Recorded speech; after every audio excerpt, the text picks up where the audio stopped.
the job he's currently seeking might just be one of those black jobs. We have seen that movie before, and we all know that the sequel is usually worse.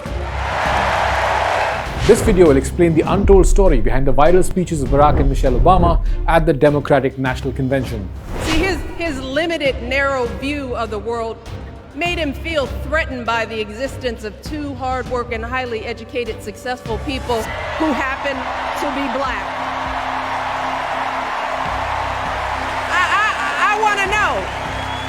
I want to know, who's going to tell him that the job he's currently seeking might just be one of those black jobs? It's an obvious fact that the former president and first lady were out to canvass for Kamala Harris. But there is an interesting backstory to the Obamas and Donald Trump, a political subplot, if you will. Because some people believe the billionaire real estate mogul and a reality TV star decided to become president in these moments right here. Donald Trump is here tonight. The date, April 30th, 2011. Just a couple of days later, the US Navy SEALs Operation Neptune Spear would hunt down Osama bin Laden inside a compound in the Pakistani city of Abbottabad. Now, this raid was approved by President Obama, one of the highlights of his first term in office. But on the night of this dinner, a few days earlier, Obama took down Mr. Trump with his bare wit.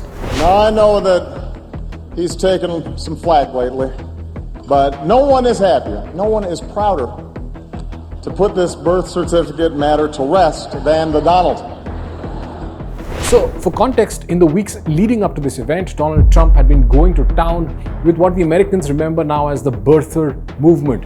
Basically, Trump was constantly attacking Obama in the media, demanding that Obama show his birth certificate. Trump was essentially trying to send out a message that Obama was not even American.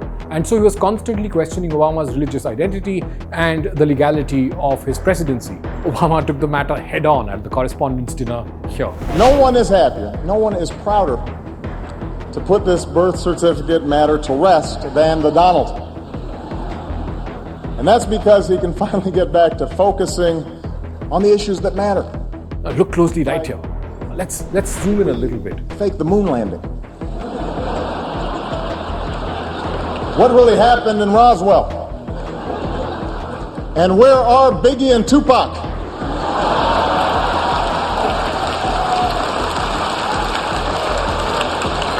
And the attack only gets sharper next.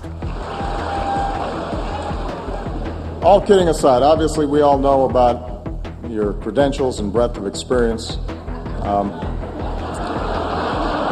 For example, no, seriously, just recently in an episode of Celebrity Apprentice at the steakhouse, the men's cooking team did not impress the judges from Omaha Steaks.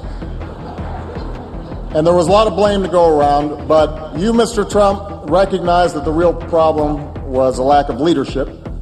And so ultimately you didn't blame Little John or Meatloaf.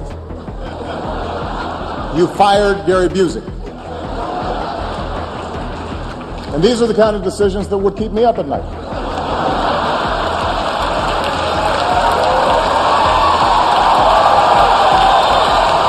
But instead of stopping Trump, it fueled his obsession with digging into Obama's birth certificate even more.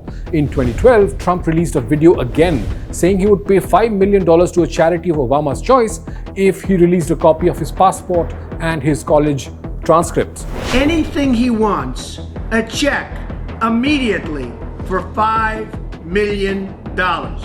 Well, like we said before, this back and forth game of snide remarks and insults went on for years to come. Cut to 2024, the Obamas headlined the Democratic National Convention in support of Harris, and both Barack and Michelle had the crowd vibing.